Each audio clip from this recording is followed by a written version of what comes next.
Hey guys, today on the IGL podcast, we're talking about all the big E3 news. And they discovered cold fusion. So, right here?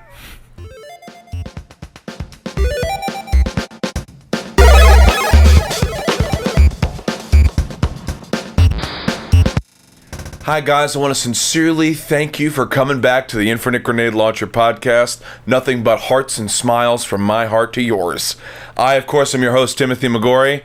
And this is my host in training. I'm Justin Gentile. I'm just blown away. That was really lovely, Tim. Thank you for that. I'm working on my words. That was beautiful. You had so many there. It's not really that good because it really I just said heart like 3 times. Were you? Hey, you know what? It flew right over my head. From my heart, but your heart, and then the world's heart. I think your heart may have been opened up by all the amazing E3 news that happened this week. Like the end of the Grinch. Oh, it grew 3 E3 sizes. Oh! Grinch. We can make Grinch references. We're pretty young guys. You know, the segue of the year words are coming up and down. At the Hollywood Redux studio, only at HollywoodRedux.com. Make sure you check out our other podcasts. We are currently not anywhere else. We would never be anywhere else. Unless we got to be invited to E3. So we didn't get to go. We were watching it from home. I got to watch the streams. Thank you for checking us out on Twitter. You guys were retweeting us. You were, interacting with us. So we really appreciate that. Got me through some tough times watching things like the Nintendo conference where Legend of Zelda. Let's just talk about that right off the bat. I would say it's probably one of the most popular games coming out of E3 this week. What do you think about that? You're a big, huge Zelda guy. I'm a big guy? You're a big, huge guy. But you're a big, huge I've played most guy. Zelda games. Yeah, I mean, I like that they gave like 90 minutes of game to play. I like that there was like a secret Hyrulean codex language that, like, as people kept playing, they're like, oh, well, people just started deciphering things. That, like, did it look more open world to you? Did it feel like a... Yeah, it looks like an open world. Like, I saw him chop down a tree and have that tree become a path to cross a canyon, and then like a realistic physics engine, so it's not like knock the tree down and it goes and it fucking... But isn't that what we love? Isn't that what we love about Zelda? Do we need a realistic physics engine? Does everything need to be on fire?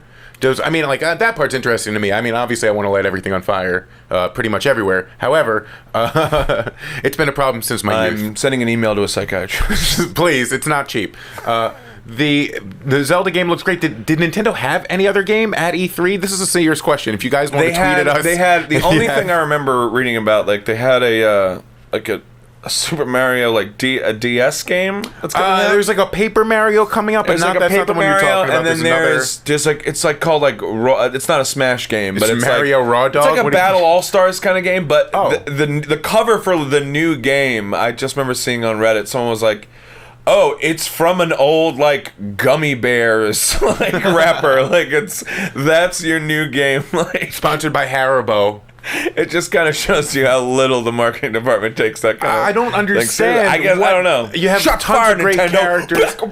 But literally, that's the first time I've heard about this game, which is like, I have to... I mean, hopefully you're getting news from us and from the IGL podcast. We're bringing you the news, but that's news to me. Is Nintendo just doing a poor job of really promoting these games and getting their name out there? No. Or is it just a lack of actual... They didn't really have any news about their new console, the NX or whatever's going to be called. Nintendo will always have a foothold into our childhood, and they'll always keep playing Nintendo games. I think for whatever reason. The most hyped people, I think, really have regarding a Nintendo property too is like Pokemon Go. Pokemon Go, like being that cell phone based game. $35, right? Out of the house. $35. Is that like the price of the peripheral? I think that's even more expensive. The little thing. No. I'm talking about like it costs $35 to like get the game and have like the outgoing. I don't know, a little badge thing. It was never going to be easy, guys. You all thought you were just going to run around and collect Pokemon. You think those Pokemon balls are going to be free? If becoming a fucking Pokemon master was easy, why'd they keep the gyms so far away from each other, man? Well, let's put all the 8 gyms in one town. The point is to be the very best, and you can't just be the very best if you're in one town. Okay,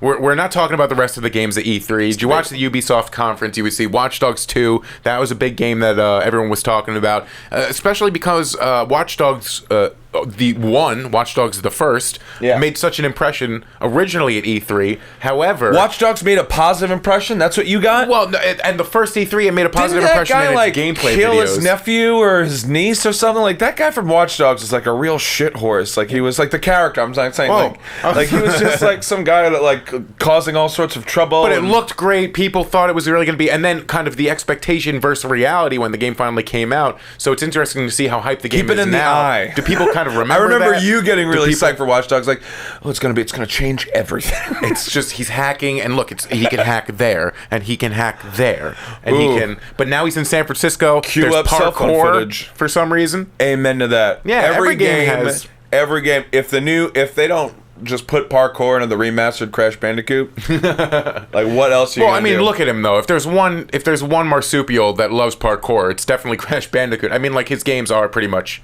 parkour games. That's very true. Wow. Now I'm that we sorry think for about not looking at you. Are you hacking right now? What are you doing? I'm hacking.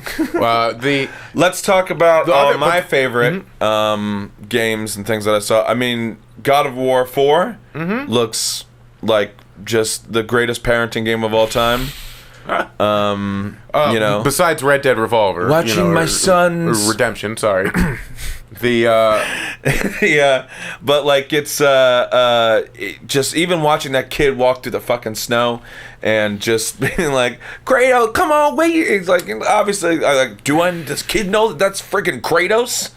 Like, I don't know, but then, like, once they get into it, it's just everything I love about God of War, which is like just the seamless, like, one shot of these giant wide cinematic things and events that, do this like really gruesome, but at the same time, like, sort of balance of beautiful thing, while paying like homage to, like, certain mythologies and stuff. Well, yeah, it has more of that focus on the Norse mythology instead of like the Grecian mythology, but it's also like, he walks through the things. There's all the runes and stuff. Yeah, I'm a fan of taking that in a new direction, but I thought it was kind of interesting. It's more of like would you say it's like a Dark Souls influence with kind of that Last of Us? one-on-one? It's got to be Last of Us. Kind That's of what everyone was Last of saying, Us really. because of that co-op aspect. Yeah, but you got like a little thing that's just like, blink. Like, I've distracted him. Oh, take the time to hit that. Sorry, Dad, I shot you with the noticeable arrow. mark on his upper back. Yeah, no, it was beautiful. I thought, and I'm a fan of that.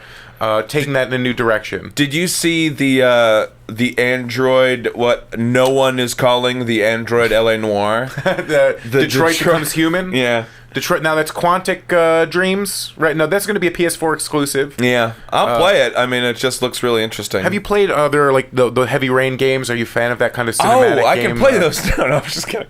I haven't had time. Like, I'm literally like right in the middle of like Arkham Knight, which is, I mean, like, late to the party. Oh my god! Hey, so Batman good. VR, which we're gonna have our VR episode next week, so make sure you check it out. But I'm that's gonna very be excited for that. So you can be good. him. We're gonna talk about that later. Someone's telling the story of how like Geoff Jones experienced it. And he's like, "Oh, I'm late to a meeting." They're like, and Jim Lee's like, put on the Batman like Arkham VR, and he's like, "Oh, okay." And then he's just there for the next hour, going like, "Holy shit, it's beautiful!" It's everything we've dreamed of and more.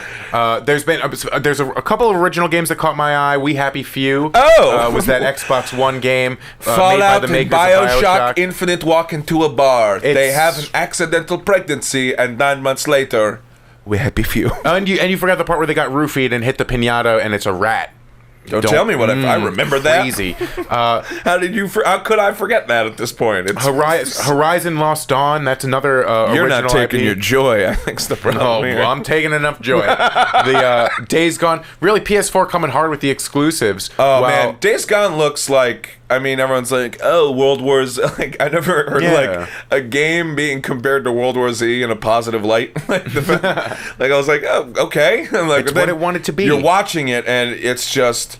Pop, pop, pop, and you have like 1,000 rounds of ammunition, and you're literally like 2 shots taken out, and they're just running over the corpses of the zombies before. Like, that's what was interesting. Like, it's just pile, like hive mentality. It's just like and you see guys like sort of just like flopping off, but it's completely photorealistic. And sure, it's Daryl. It's just some friggin' biker cool guy. If you want to play the real Daryl, you could play Death Stranding, starring Norman Reedus. That's the real Daryl now. Where I believe. Let's hypothesize about this, guys. So here's my theory about Death Stranding prediction times. Here's my Death Stranding prediction. It's an elaborate sequel to Junior, okay? So Norman Reedus plays another heavy scientist type figure that gets the ability to have a baby get born. What's the problem there?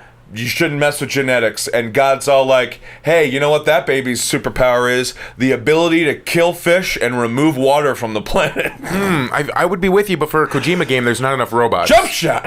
I just feel like there would be a couple more. There's a twist at the end that all the fish are actually fish bots. Oh, the fish were the robots. Fish bots the whole time. And that's not knocking shots at them. Like, if No. Oh my God, like, you just love to just, like, sit in the corner, just go like, hey, Hideo, if you need anything, I'll help. I'm glad to move a box. I think, if anything, it'll be a very quiet retrospective about the joys of life and death and childbirth and the rearing of. Did you see the Resident Evil 7? Yeah, and they have the demo of it like available online for download. Which another one that's also, I don't think it's gonna be the gameplay footage is gonna be like included in the final release. I believe they issued something about that. Oh, this is like a preview kind horrifying. of thing. Yeah, like it looks like a single player like.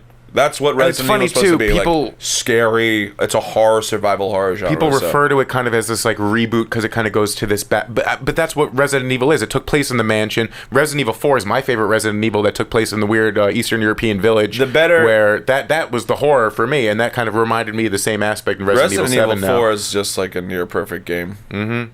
Everything we're talking about has just been matching up to that. But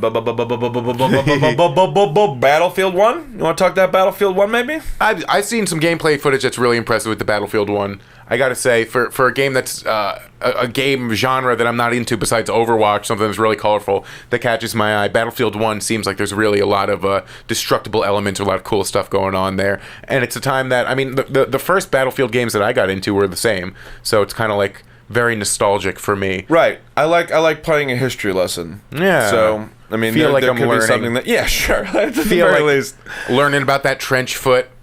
You know, it was a big thing. Trench foot poison cures. I got nothing. No. There was Mass Effect. I saw the Andromeda. Yeah. I'm still playing through 3. Like I remember, I think It's we were like talking an about that, LCD like, sound system reunion. It's like, why do you have to call it something else? It's the same thing, isn't it? It's like, I don't know. It's a Mass Effect 4, but it's going to be another Mass Effect, but you have to go to a different place to save the Earth, and it's just, if it's all connected, just call it the same thing. I don't really know why we're not. Also going to put in my vote. I think because you're Shepard, right? Are you not Shepard? Yeah, I think so. Or you can be Lady Shepard. Lady Shep, male Shep? No, they're both Shepard. Yeah, I know. There's a Lady Shep. There's a boy Shep. The there's my main point is that Norman Reedus is junior twins.